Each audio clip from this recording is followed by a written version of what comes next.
नमस्कार स्टूडेंट्स, आपका अपने चैनल पे पुनः स्वागत और अभिनंदन है। आज हम अपना जो पेपर हुआ है उसी को सोल्व कर रहे हैं कि कौन से प्रश्न में कौन सा अपना आंसर होगा। उसी को हम देख रहे हैं कि राजनीति विज्ञान का अपना पेपर हुआ।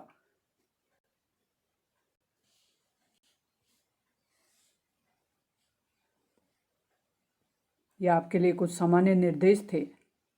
पेपर वैसा का वैसा आया जो हमने किया। शेखावाटी मिशन किया 100 शेखावाटी मिशन, फिर अपने जो भी संजीव डेस वर्क थी उससे महत्वपूर्ण प्रश्न किए।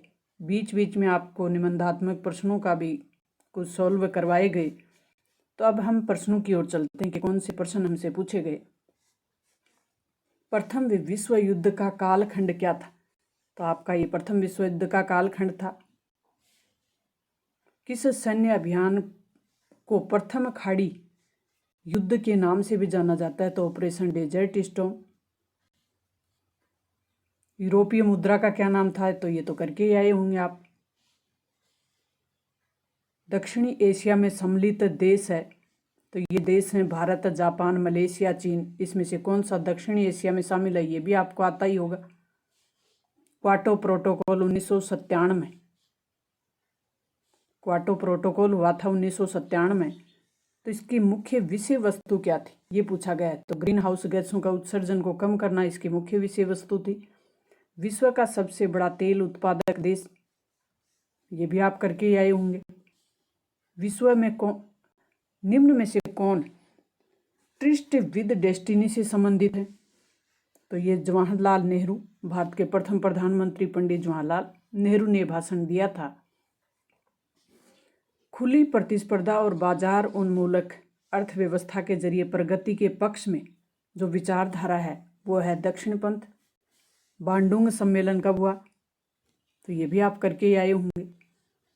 अब जो बच्चे अभी 12th की एग्ज़ाम दे रहे हैं उनके लिए एक महत्वपूर्ण सूचना है कि आपकी पीटीईटी की एग्ज़ाम पीटीईटी का जो आवेदन फॉर्म है उसकी लास्ट डेट 15 तारीख ही है। तो जल्द से जल्द आप अप्लाई कर दें। और जो बच्चे तैयारी में जुटना चाहते हैं वो अभी से अपने राजस्थान अध्ययन के सभी टॉपिक करवाए हुए हैं। राजस्थान अध्ययन को आप अभी से अपने चैनल को सब्सक्राइब कर लें और बेल आइकन भी दबा लें ताकि जो भी महत्वपूर्ण सूचना है वो आप तक पहुंच सके, आप अपने भविष्य को सिक्योर कर सकें। इसी शुभकामना के साथ ये पेपर हल करेंगे अपन। आपका एक पेपर और बचा है, उसको करने के बाद आप इसी तैयारी में लग जाएं। साइंस वाले बच्चों का हो चुका है तो वो अपनी तैयारी को मजबूत कर लें। अभी से शुरुआत कर दें। आपकी एग्ज़ाम डेट कब है, आपकी आवेदन की फॉर्म डेट सब डाली हुई हैं। आप वहाँ विजिट करें और आराम से उसकी पीडीएफ भी है, उसको डाउनलोड कर लें। अब ये जो प्रश्न था 1971 के चुनाव में इंदिरा गांधी की कांग्रेस, जो कांग्रेस हार थी, उसको कितनी सीटें मिली? तो ये आप करके ही आए होंगे। 1974 में संपूर्ण क्रांति का आह्वान किसने दिया? तो ये भी आपको पता है, जयप्रकाश नारायण थे। 1989 में राष्ट्रीय मोर्चा सरकार के प्रधानमंत्री कौन बने थे? तो ये भी आपको ध्यान है। अब अपने रिक्त स्थान वाले प्रश्नों में देख लेते हैं। चेकोस्लोवाकिया के विभाजन से ये दो देश बने थे। श्रीलंका की राजनीति में दो समुदाय आपस में तनाव में थे, तो ये प्रभाव अधिक किसका था उसका पूछा गया है। तो प्रभाव में सिंहली समुदाय। 1944 में उद्योगपतियों का एक समूह बनाया गया था जो नियोजित अर्थव्यवस्था के प्रस्ताव को तैयार बॉम्बे प्लान। तिब्बत के जो पारंपरिक नेता थे दलाई लामा, 1959 में भारत में शरण ली थी, ये भी आपको ध्यान है। 5 अगस्त 1919 को जम्मू कश्मीर पुनर्गठन अधिनियम द्वारा अनुच्छेद 370 को समाप्त कर दिया गया।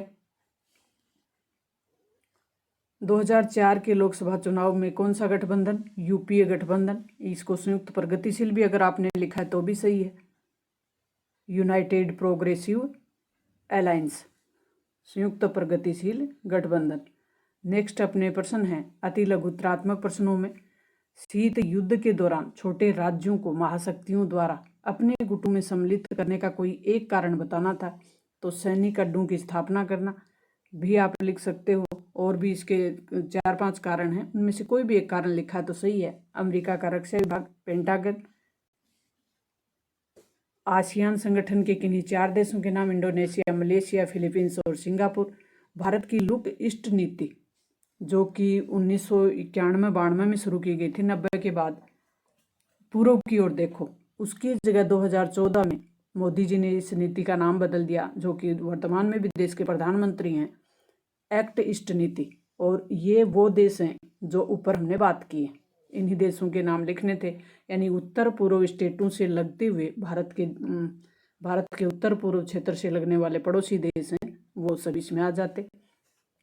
लीग ऑफ नेशन की स्थापना, संयुक्त राष्ट्र संघ की स्थापना का कारण, क्योंकि जो राष्ट्र संघ था लीग ऑफ नेशन, वो असफल हुआ दूसरे विश्व युद्ध के बाद, यानी वो दूसरा विश्व युद्ध नहीं रोक पाए, इसलिए। सुरक्षा के अपारंपरिक धारणा में मानव सुरक्षा और भय से सुरक्षा से संबंधित मामले आएंगे। सीमांत गांधी खान अब्दुल गफार खान, प्रथम पंचवर्षीय योजना 1951। 1961 में गुटनिरपेक्ष आंदोलन का प्रथम सम्मेलन बेलग्रेड, और लाल बहादुर शास्त्री के समय इंदिरा गांधी और मोरारजी देसाई। और 25 जून 1975 को किस अनुच्छेद के तहत आपातकाल, अनुच्छेद 352 का उपयोग किया गया। मंडल आयोग ने पिछड़ी जातियों के लिए क्या सिफारिश की थी, तो ओबीसी को आरक्षण देने से संबंधित सिफारिश की थी। तो ये तो आप लिख के ही आए होंगे सिफारिश। तो सोवियत संघ के विघटन के समय वहाँ के राष्ट्रपति कौन थे, मिखाइल गोर्बाचोव थे।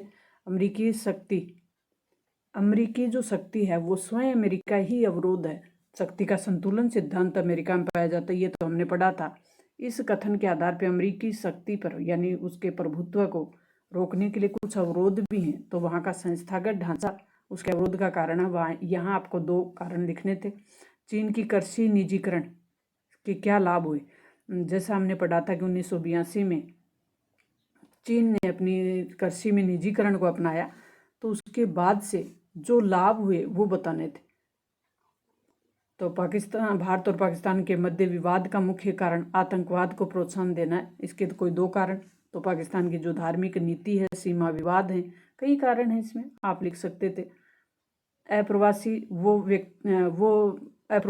वो हैं जो भारत को अपनी इच्छा से छोड़ के गए हैं और दूसरे देशों में रोजगार के लिए या किसी भी कारण से रह रहे हैं, वो अप्रवासी कहलाते हैं। शरणार्थी जो किसी प्राकृतिक आपदा या युद्ध की वजह से देश छोड़ने पे मजबूर हुए, यानी माइग्रेट और रिफ्यूज, इनके बीच आपको अंतर पूछा था।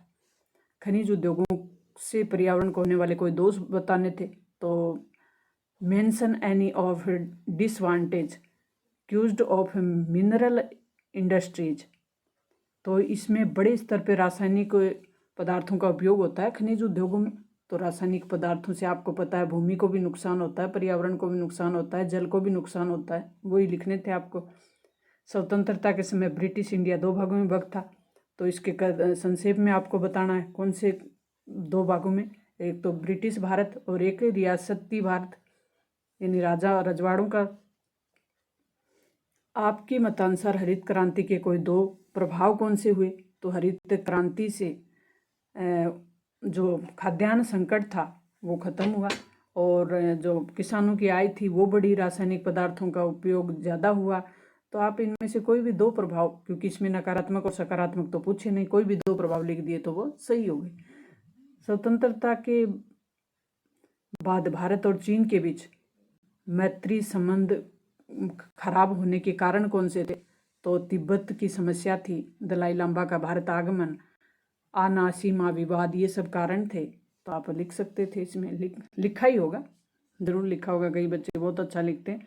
लाल बहादुर शास्त्री के सामने कोई 2 चुनौतियां कौन सी थी, तो लाल बहादुर शास्त्री का समय है वो 1960 का दशक, जो कि खतरनाक दशक भी कहलाता है। तो ये 1965 का भारत पाक युद्ध इस समय हुआ। खाद्यान्न संकट की बहुत बड़ी समस्या थी, तो इसमें कोई 2 चुनौतियां आपको लिखनी थी। चिपको आंदोलन में महिलाओं की सक्रिय भागीदारी, तो ये पर्यावरणवादी आंदोलन भी था, सुंदरलाल बहुगुणा के नेतृत्व में हुआ था। तो महिलाओं की सक्रिय भागीदारी का क्या कारण था, ये पूछा गया। तो वहाँ जो ठेकेदार थे, उनको जो सरकार ने इन महिलाओं के विरोध के बावजूद ठेके पे दे दी थी, तो इनको ईंधन की लकड़ियां नहीं मिल रही थी, प्लस जो पुरुष थे इनके घर में कमाने वाले, उनको वो ठेकेदार शराब पिला देते थे, तो इनकी आर्थिक स्थिति भी खराब हो गई थी।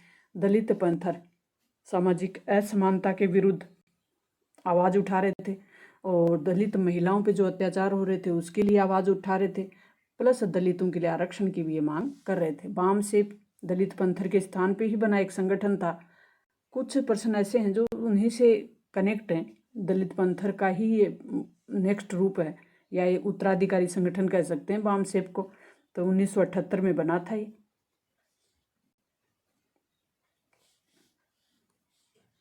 खंड 6 में किस प्रकार के प्रश्न पूछे गए? तो खंड दीर्घ उत्तरीय प्रश्न पूछे गए आपसे। शोक थेरेपी, आघात पहुंचाकर उपचार करने वाली जो थेरेपी थी, ये एक आर्थिक मॉडल था, पूरी तरह फेल हो गया। इससे रूसी जो रूबल थी उसकी वैल्यू कम हो गई। इसके आपके मतानुसार संयुक्त राष्ट्र सुरक्षा परिषद का स्थायी सदस्य होना चाहिए क्यों? आपको कोई 3 पक्ष आपको बताने थे, 3 तर्क देने थे। भारत सबसे बड़ा लोकतांत्रिक देश है। भारत संयुक्त राष्ट्र संघ की सभी संस्थाओं में सक्रिय भागीदारी निभाता है। शांति जो अभियान है उनमें भारत भूमिका निभाता है। भारत चौथी बड़ी अर्थव्यवस्था है। ताकत स्वतंत्रता से अब तक मतदान के कौन से 3 तरीके थे? तो पहले तो मत पत्र होता था, फिर बैलेट पत्र हुआ, फिर ईवीएम मशीन आई। इस कथन के आधार पर तीनों तरीकों को बताना था, तो आप बता के आए होंगे। 1975 में आपातकाल घोषित हुई। इस घटना पीछे कौन सा घटनाक्रम हुआ? कोई 2 घटनाएं बतानी थी, तो बिहार आंदोलन और गुजरात आंदोलन, और साथ ही राजनीतिक जो अव्यवस्था थी उसमें से कोई 2 घटनाएं आपको बतानी थी। क्यूबा मिसाइल संकट, निबंधात्मक प्रश्न में अपने जो ये है सेक्शन 2 है, इसमें अपने जो ब्लूप्रिंट है उसकी अवहेलना हुई है। उस ब्लूप्रिंट से अपने प्रश्न नहीं आए। क्यूबा मिसाइल संकट ये जरूर ब्लूप्रिंट से है। पहला चैप्टर अपने 4 मार्क्स का इसी से आना था, ये तो सही है। क्यूबा मिसाइल संकट ये तो आप करके ही आए होंगे। मैंने निबंधात्मक प्रश्न में इस प्रश्न को करवाया है, तो आप बहुत अच्छे से करके आए होंगे। वैश्वीकरण का अर्थ बताते हुए इसके कारणों की विवेचना कीजिए। ये प्रश्न मैंने शेखावटी मिशन करवाया, तब बहुत अच्छे से आपको बताया था। तो इसमें अथवा का मतलब एक करना था, एक करके आए होंगे आप। तो वैश्वीकरण विश्व की अर्थव्यवस्थाओं को आपस में जोड़ने वाली प्रक्रिया होती है, उस वैश्वीकरण कहलाती है। इसके कारण में तकनीक है यानी प्रौद्योगिकी है और आपस में जुड़ाव है।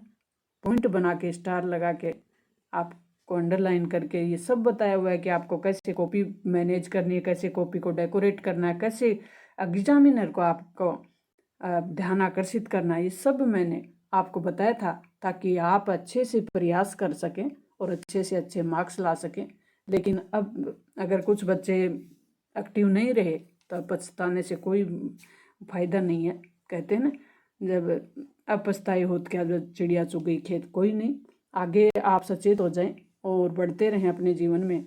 टेंशन ना लें, अभी एक पेपर और है उसकी भी तैयारी करें।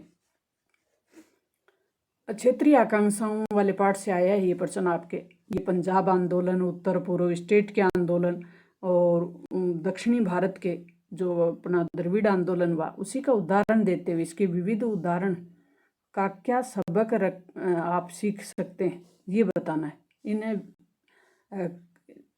ये जो विविध आंदोलन हुए इससे आपने क्या सबक सीखा वो बताने थे। अगर आपने अथवा में किया होगा तो सिक्किम विले का घटनाक्रम बताना था। तो इस प्रकार से अपना ये पेपर आया और हमने बहुत अच्छे से तैयार किया। काफ़ी समय से हम लगे हुए थे और आगे भी लगे रहेंगे। ये नहीं है कि अभी जो 11th क्लास के बच्चे हैं वो राजनीति विज्ञान में कहीं भी आपको कोई दिक्कत आ रही है आप बेझिझक पूछ सकते हैं, कमेंट बॉक्स में लिख सकते हैं। मिलते हैं नेक्स्ट सूचना के साथ और नेक्स्ट वीडियो के साथ। तब तक थैंक्स, ऑल द बेस्ट। अगले पेपर की तैयारी करें, टेंशन ना लें। अगर इसमें कुछ 1-2 आपका प्रश्न गलत भी हुआ है तो अगले पेपर में उस नंबर को कवर करने की कोशिश करें। इसी शुभकामना के साथ थैंक्स।